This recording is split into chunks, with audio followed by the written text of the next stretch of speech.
नमस्कार, IND24 देख रहे हैं आप। मैं हूं आपके साथ हर्षिता सिंह और स्वागत है आपका बुलेटिन देवभूमि लाइव में। बुलेटिन की शुरुआत करेंगे बड़ी खबर के साथ। देहरादून से बता रहे हैं आपको, आज से शुरू होगा मिलेट्स महोत्सव। कृषि मंत्री नरेंद्र सिंह तोमर शिरकत करेंगे। मुख्यमंत्री पुष्कर सिंह धामी भी मौजूद रहेंगे। महोत्सव में 10,000 किसान हिस्सा लेंगे। उत्तराखंड में मिलेट्स की संभावनाओं पर मंथन होगा। तो देहरादून से बड़ी खबर बता रहे हैं, आज से मिलेट्स महोत्सव शुरू होगा। कृषि मंत्री नरेंद्र सिंह तोमर इस महोत्सव में शिरकत करेंगे। मुख्यमंत्री पुष्कर सिंह धामी भी मौजूद रहेंगे। इस महोत्सव में 10,000 किसान भाग लेंगे। उत्तराखंड में मिलेट्स की संभावनाओं पर मंथन होगा।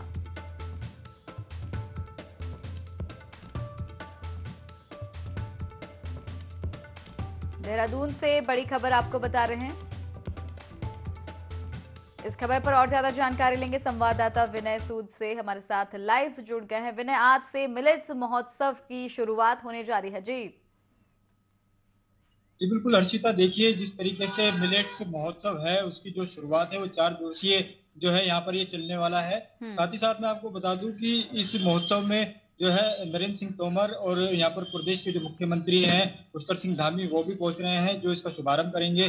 साथ ही साथ जो यहाँ पर मोटे अनाज की अगर बात करें तो जो मोटे अनाज है उसको लेकर उससे कितना फायदा जो है सेहत को मिलता है, उसके लिए जो है ये एक तरह से देखा जाए तो प्रचार प्रसार का जो कार्यक्रम है वो यहाँ पर होना होना है। साथ ही साथ 134 स्टॉल जो है वो इस महोत्सव के दौरान यहाँ पर लगाए जाने हैं। मैं आपको बता दूं कि इस दौरान जो यहाँ पर अगर बात करें तो जो झंगोरा है और यहाँ पर जो चौलाई की दाल है, इस तरह के जो यहाँ पर अनाज है उनको लेकर जो है यहाँ पर लोगों को जो है जागरूक भी किया जाना है। साथ ही साथ जो किसान है उनको किस तरीके से जो है इसका फायदा मिलना है, इस पर भी जो है यहाँ पर सरकार चर्चा करने वाली है। जी, करीब 10,000 किसान यहाँ पर पहुंचने वाले हैं। किस तरह की व्यवस्था की गई है उन सबके लिए?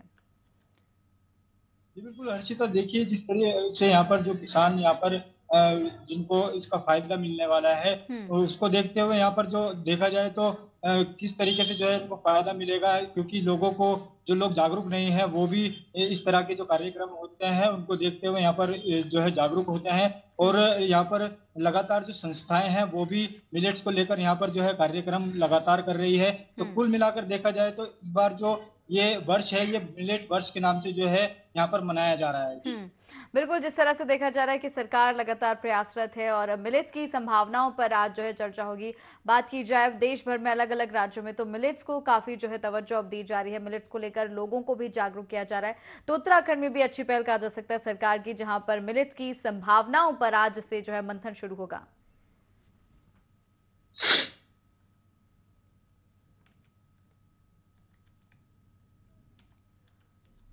तो बिल्कुल विनय, जिस तरह से सरकार जो है इस महोत्सव के दौरान मंथन करेगी मिलेट्स की संभावनाओं को लेकर, तो इसे अच्छी पहल कहा जा सकता है उत्तराखंड सरकार की। जी बिल्कुल, देखिए देखा जाए तो सरकार की तरफ से बहुत अच्छी जो है यहाँ पर पहल है। और जो यहाँ के जो किसान हैं उनको काफी बड़ा जो है यहाँ पर फायदा इसको लेकर के मिलने वाला है, क्योंकि लोगों को ज्यादातर इसके विषय में जानकारी नहीं है, क्योंकि जो लोग हैं वो मिलेट्स के बारे में जानते नहीं है कि मिलेट्स आखिर है क्या। लेकिन इसको देखते हुए इस तरीके के जो कार्यक्रम होते हैं या कोई बड़ा प्रोग्राम अगर जो प्रदेश सरकार द्वारा किया जाता है तो लोग जो है उसमें बढ़ चढ़कर भी हिस्सा लेते हैं और उसको देखते भी हैं कि इससे जो है क्या कुछ यहाँ पर हमें जो है फायदा मिलने वाला है। तो कुल मिलाकर देखा जाए तो जो यहाँ पर मिलेट्स की अगर बात करें तो मिलेट्स को लेकर सरकार यहाँ पर लगातार प्रोग्राम कर रही है। और मिलेट वर्ष जो है इस बार ये यहाँ पर मनाया जा रहा है। जो यहाँ के कृषि मंत्री हैं गणेश जोशी, वो लगातार जो है इस तरीके के कार्यक्रम में हिस्सा ले रहे हैं और आज एक बड़ा जो कार्यक्रम है वो यहाँ पर किया जा रहा है। बिल्कुल विनय, इससे कहीं ना कहीं किसानों की भी जो खेती का अब तक का तरीका रहा है और उसमें भी क्योंकि अब मिलेट्स की यहाँ पर बात की जा रही है, तो किसानों के लिए भी एक कुछ नया सीखने को भी किसानों को मिलेगा, जिसके बारे में आज जागरूक जो है किसानों को किया जाना है। जी बिल्कुल, देखिए यहाँ पर अगर किसानों की बात करें तो जो किसान हैं उनको यहाँ पर एक बड़ा फायदा जो है वो मिलने वाला है, क्योंकि लगातार किसान जो है यहाँ पर प्रयासरत रहते हैं, क्योंकि किसान जो हैं उनको भी अगर इस चीज का फायदा मिलता है तो एक बड़ी बात जो है इस तरह के कार्यक्रम से जो है उनको मिलती है और कितना जो फायदा है ये अभी जो है यहाँ पर देखना रहेगा। जी, कृषि मंत्री यहाँ पर पहुंच रहे हैं, मुख्यमंत्री पुष्कर सिंह धामी भी इस महोत्सव में आज शामिल होने के लिए पहुंच रहे हैं। इनके अलावा भी क्या कोई दिग्गज जो है इस कार्यक्रम में शिरकत करेंगे? देखिए, इस कार्यक्रम की अगर बात करें तो जो महोत्सव है ये 4 दिन यहाँ पर चलना है। साथ ही साथ प्रदेश के मुख्यमंत्री सहित जो है यहाँ पर नरेंद्र सिंह तोमर जो कृषि मंत्री भी हैं और कैबिनेट मंत्री जो है गणेश जोशी हैं वो यहाँ पर पहुंच रहे हैं। साथ ही साथ जो और इसके अलावा देखा जाए तो कुछ बीजेपी के जो पदाधिकारी हैं वो भी इस महोत्सव में हिस्सा ले सकते हैं। बिल्कुल, जैसे कि आपने बताया कि 4 दिन तक ये महोत्सव चलने वाला है, तो बिल्कुल जो ज़रूरी जानकारी है किसानों को प्रदान की जाएगी। मिलेट्स की खेती से संबंधित भी क्या किसी तरह की चीज़ें जो हैं किसानों को इस पूरे महोत्सव के दौरान क्या दी जाएंगी?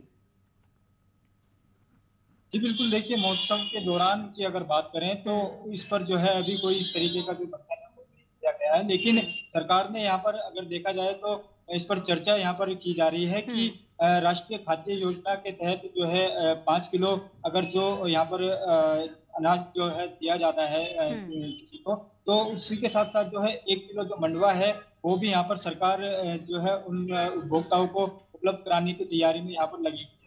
जी बिल्कुल विनय, और जैसे कि 4 दिन तक ये चलेगा, इसमें 10,000 किसान शामिल होंगे। क्या बाकी किसानों के अलावा भी लोग इस महोत्सव में शिरकत कर पाएंगे, लोग आ सकेंगे और जान सकेंगे मिलेट्स के बारे में? देखिए, किसानों का तो अगर देखा जाए तो किसान यहाँ पर पूरी तरीके से, क्योंकि खेती करने वाले जो है वो किसान ही है, जो है इसका फायदा यहाँ पर मिलना ही मिलना है। साथ ही साथ जो आम लोगों की बात करें तो जो लोग हैं वो भी यहाँ पर पहुंचेंगे, क्योंकि जिनको मिलेट्स की जानकारी नहीं है वो भी वहाँ पर इस महोत्सव में यहाँ पर पहुंचने वाले हैं, क्योंकि 4 दिन का जो महोत्सव रखा गया है तो हो सकता है ये जो अवधि रखी गई है इसीलिए जो है ये रखी गई हो कि जिन लोगों को इस विषय में कोई जागरूक नहीं है वो भी यहाँ पर पहुंचकर जो है मिलेट्स के बारे में जान सकते। जी बिल्कुल, बहुत बहुत धन्यवाद विनय आपका हमारे साथ जुड़ने के लिए और तमाम जानकारी साझा करने के लिए। आगे बढ़ेंगे। हरिद्वार में अखिल भारतीय अखाड़ा परिषद के अध्यक्ष और निरंजनी अखाड़े के सचिव ने सनातन परिषद के सैकड़ों कार्यकर्ताओं के साथ द केरला स्टोरी मूवी देखी और सभी लोगों से अपील करते हुए कहा कि द केरला स्टोरी जरूर देखें। फिल्म में इस तथ्य को भी प्रदर्शित किया गया है कि किस तरह से युवतियों का ब्रेन वॉश कर धर्म परिवर्तन करवाया जाता है। इसी के साथ उन्होंने सीएम से अपील करते हुए कहा कि द केरला स्टोरी को राज्य में टैक्स फ्री किया जाए।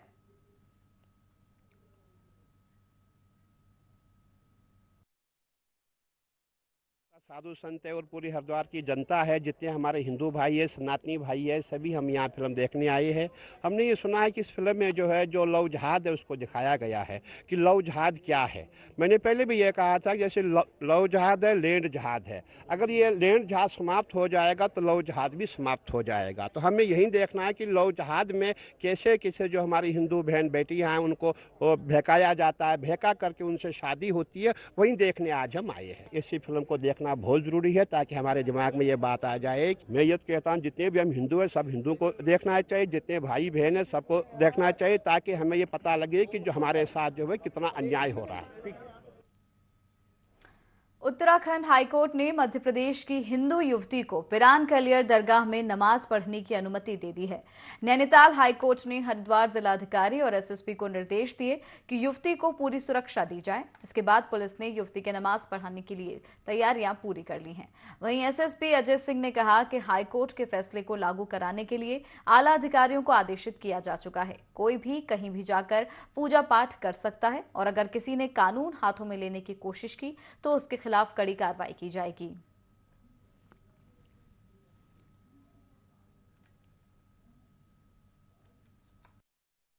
द्वारा माननीय उच्च न्यायालय में याचिका दायर की गई थी जिसमें उनके द्वारा पिरान कलियर क्षेत्र में नमाज अदा करने के लिए परमिशन मांगी गई थी। साथ ही साथ सुरक्षा की बात भी की गई थी। चूंकि माननीय उच्च न्यायालय का आदेश का अभी प्राप्त नहीं हुआ, लेकिन जो भी विभिन्न माध्यमों से पता हुआ चला है, तो इसमें अगर कोई शिकायतकर्ता आते हैं जो भी आदेश है इसका 100% तो पालन किया जाएगा। साथ ही साथ अन्य कोई भी इस तरह की किसी की शिकायत हो, किसी धार्मिक स्वतंत्रता है, वो कहीं भी जाकर अपने धर्म के अनुसार या कार्य कर सकता है, पूजा अर्चना कर सकता है या नमाज पढ़ सकता है। अगर उसमें कहीं कोई अवरोध उत्पन्न करता है और वो गलत काम करेगा, शरारती तत्व कोई भी होगा, तो उस पर कार्रवाई भी की जाएगी।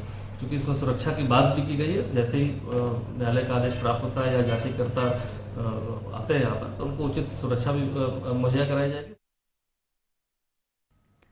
लक्सर में हुई बेमौसम बारिश से दिन में गर्मी और रात को ठंड का एहसास हो रहा है, जिससे जिले के लोगों के स्वास्थ्य पर भी असर देखने को मिल रहा है।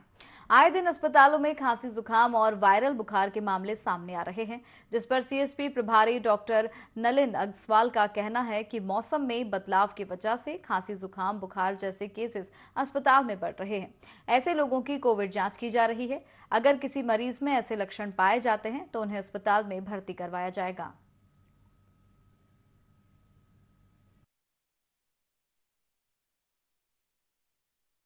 बदलाव के कारण खांसी, जुकाम, बुखार के जो केस आ रहे हैं उसके अंतर्गत हम उन सब की पर्याप्त मात्रा में कोविड की जांच भी करा रहे हैं, और जो भी पॉजिटिव आ रहा है उसको किट के साथ होम आइसोलेशन में, अगर वो सिम्टोमेटिक नहीं है तो कर रहे हैं। अगर उन्हें कोई ऐसे सिम्टम्स आ रहे हैं कि जैसे सांस में दिक्कत आ रही है, ज़्यादा बुखार हो रहा है, कमजोरी ज़्यादा लग रही है, तो उनको हम उप जिला महिला चिकित्सालय में रेफर कर दे रहे हैं 108 के माध्यम से या फिर एम्बुलेंस के। हल्द्वानी में मुखानी थाना पुलिस ने 8 घंटे में ही लूट का खुलासा किया है। पुलिस ने आरोपी से चोरी का ऑटो बरामद किया है।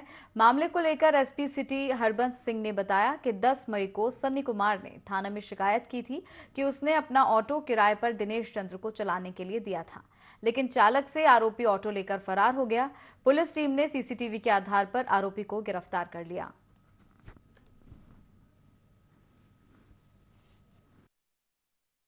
सन्नी कुमार द्वारा ये सूचना दी गई हमारे थाना मुखानी पर कि उसने अपना टेम्पो एक व्यक्ति को किराए पर दिया हुआ था और उस टेम्पो की लूट हो गई है। इस सूचना के आधार पर थाना मुखानी में अभियोग पंजीकृत किया गया लूट का, और टीमों का गठन किया गया लुटेरों को अरेस्ट करने के लिए। टीमों ने सीसीटीवी फुटेज और मुखबिर की सूचना के आधार पर पप्पू आर्या, जो मेहरा गांव का रहने वाला है, उसको अरेस्ट किया है और इसके पास से लूटा हुआ टेम्पो बरामद किया गया है। बढ़ेंगे अगली खबर की ओर। उत्तराखंड सरकार शासकीय भूमि पर हुए अतिक्रमण के खिलाफ लगातार अभियान चला रही है। इसी क्रम में जिला पंचायत चंपावत भी अवैध अतिक्रमण पर कार्रवाई करने उतारू है। जिला पंचायत अध्यक्ष ज्योति राय ने जानकारी देते हुए बताया कि जिले के लोहाघाट, चंपावत, टनकपुर और बनबसा में कई लोगों ने सालों से शासकीय भूमि पर अतिक्रमण किया हुआ है। विभाग ने अतिक्रमणकारियों को पहले भी नोटिस जारी किया था, लेकिन उनके द्वारा अतिक्रमण नहीं हटाया गया, जिसके बाद सरकार और जिला प्रशासन के निर्देशों पर 1 हफ्ते के भीतर कार्रवाई की जाएगी, जिसके लिए प्रशासन से फोर्स की मांग भी की गई है।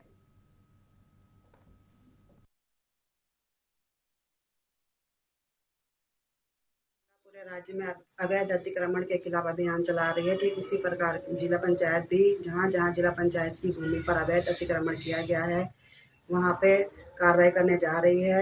विगत समय से कुछ लोगों द्वारा जिला पंचायत की भूमि पर अवैध अतिक्रमण किया गया है। कुछ लोगों को जिनके नाम पर दुकान आवंटित हैं, उनके द्वारा स्वयं रोजगार न करके दूसरों को 4-5 हजार में दुकानें दी गई हैं। लोहाघाट में भी, चंपावत में भी, बनबसा, टनकपुर में, पूरे जिले में अतिक्रमण किया गया है। जितना अवैध अतिक्रमण किया गया वह सब हटाया जाए। देहरादून में नगर निगम स्वच्छता सर्वेक्षण 2023 में अच्छी रैंक लाने की कोशिश के लिए हर प्रयास कर रहा है। इसी के चलते शहर की दीवारों पर खूबसूरत पेंटिंग्स भी बनाई जा रही हैं। इन पेंटिंग्स के जरिए जनता को पर्यावरण संरक्षण और देहरादून को साफ रखने का संदेश दिया जा रहा है। मेयर सुनील उनियाल गामा ने बताया कि नगर निगम द्वारा राजधानी स्वच्छ और सुंदर करने का कार्य किया जा रहा है। इसके साथ ही उन्होंने जनता से अपील करते हुए कहा कि इस मुहिम में देहरादून की जनता का भी सहयोग होना चाहिए।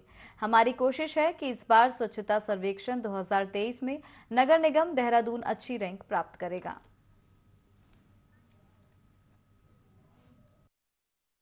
सर्वेक्षण को लेकर लगातार हम अभियान भी चलाते हैं, लगातार जनता से भी अनुरोध करते हैं स्वच्छता के प्रति वो ये न समझे कि ये सिर्फ निगम की जिम्मेदारी है, वो ये समझे कि हम सब की सामूहिक जिम्मेदारी है। और इस वर्ष भी हमारा प्रयास है कि स्वच्छता की जो रैंकिंग है देहरादून की 50 से नीचे हमारी रैंकिंग है। और लगातार जो है नगर निगम अभियान चलाता है और समय समय अभी स्कूल के बच्चे भी यहाँ आए थे, उन्होंने नुक्कड़ नाटक के माध्यम से स्वच्छता के प्रति लोगों को जागरूक करने के जो आज बच्चों के अंदर ये भावना आई है, तो निश्चित रूप से हमारा देहरादून एक दिन जो है जो इंदौर नंबर 1 आता है, देहरादून भी एक दिन जरूर जो है नंबर 1 स्वच्छता के मामले में आएगा।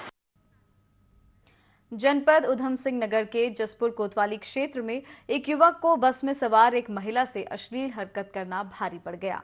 महिला ने पुलिस को सूचना दी कि उसकी पड़ोस की सीट पर बैठा एक युवक उसके साथ अश्लील हरकत कर रहा है, जिसके बाद पुलिस ने तत्परता दिखाते हुए जसपुर धर्मपुर बॉर्डर पर बस को रुकवाया और आरोपी युवक को गिरफ्तार किया।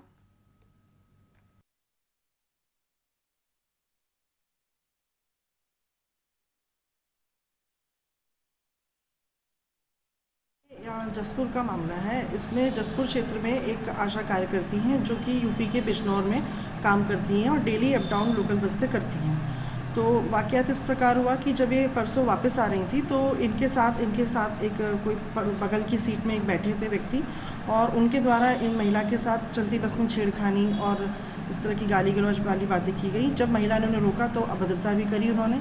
तो इसी आधार पर महिला ने तत्काल पुलिस को फ़ोन किया और बस धर्मपुर चौकी पर रुकवाने के बाद इसमें पुलिस से इसकी कंप्लेन करी और वाकयात सही पाए जाने पर इस पर मुकदमा पंजीकृत किया गया है और तत्काल आरोपी को अरेस्ट करके माननीय न्यायालय के समक्ष पेश कर दिया गया है। चमोली में सिखों के पवित्र तीर्थ स्थल हेमकुंड साहिब के कपाट आगामी 20 मई को खोले जाएंगे। इसके साथ ही 20 मई को ही लक्ष्मण मंदिर के कपाट खोले जाएंगे। हेमकुंड साहिब यात्रा मार्ग से सेना के जवान युद्ध स्तर पर बर्फ हटाने का काम कर रहे हैं। जिला प्रशासन और हेमकुंड ट्रस्ट यात्रा की तैयारियों में जुटा है। प्रशासन और ट्रस्ट के सहयोग से यात्रा सुरक्षित और सुखद हो, इसके पूरे प्रयास किए जा रहे हैं। जगह जगह व्यापारियों, ढाबा, होटल व्यवसायियों, घोड़े खच्चर वालों और अधिकारी स्तर पर लगातार बैठकें की जा रही हैं। इस साल की यात्रा एनजीटी के नियमों के तहत होगी।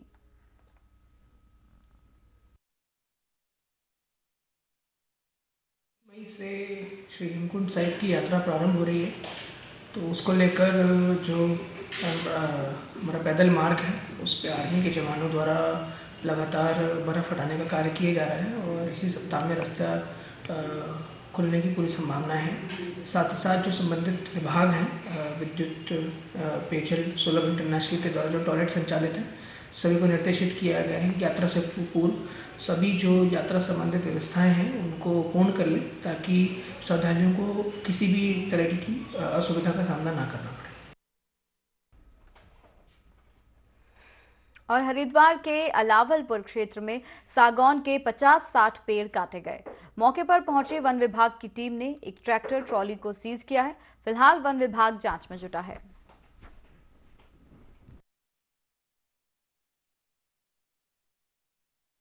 आज सुबह लगभग 9:45 बजे के आसपास हमारे पास सूचना आई और ये अलावलपुर है, ये पथरी क्षेत्र में पड़ता है।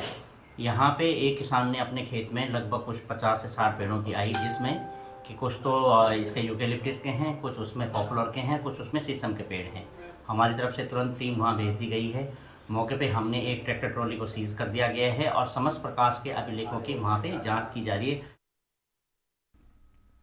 एनडीआरएफ की टीम मसूरी रोपवे पहुंची, जहां उन्होंने सुरक्षा व्यवस्था का जायजा लिया। इस बीच उन्होंने मॉक ड्रिल कर आपातकाल में किस प्रकार से लोगों की जान बचाई जाए, इसके लिए अभ्यास किया। इस अवसर पर भारत तिब्बत सीमा पुलिस बल और मसूरी पुलिस के जवान मौजूद रहे। बता दें कि पिछले साल रोपवे दुर्घटनाओं के बाद उत्तराखंड में भी रोपवे की सुरक्षा की दृष्टि से एनडीआरएफ की टीम मॉक ड्रिल कर रही है।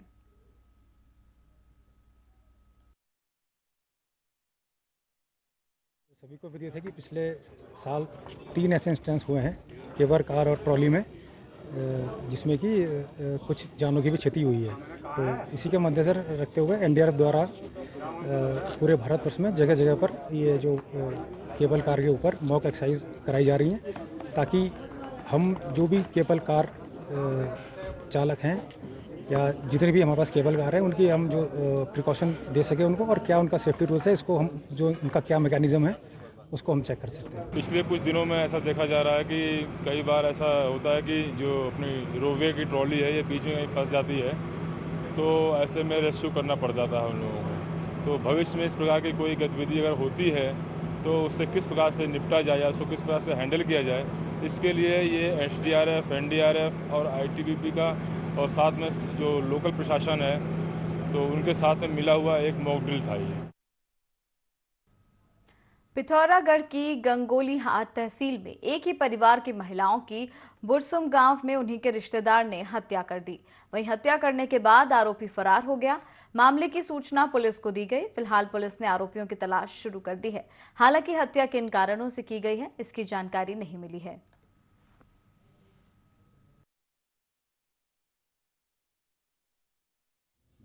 और एक ने उस सरेंडर कराया कोर्ट में। बाढ़ बढ़ गई।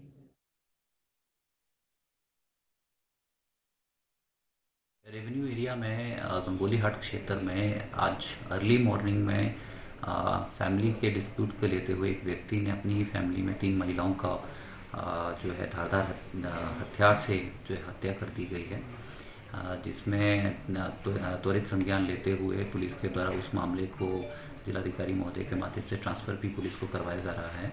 और सुबह ही हमारी पुलिस टीम जो थी मौके पे रवाना हो गई थी, जिसमें तीनों का पोस्टमार्टम अभी करवाया जा रहा है।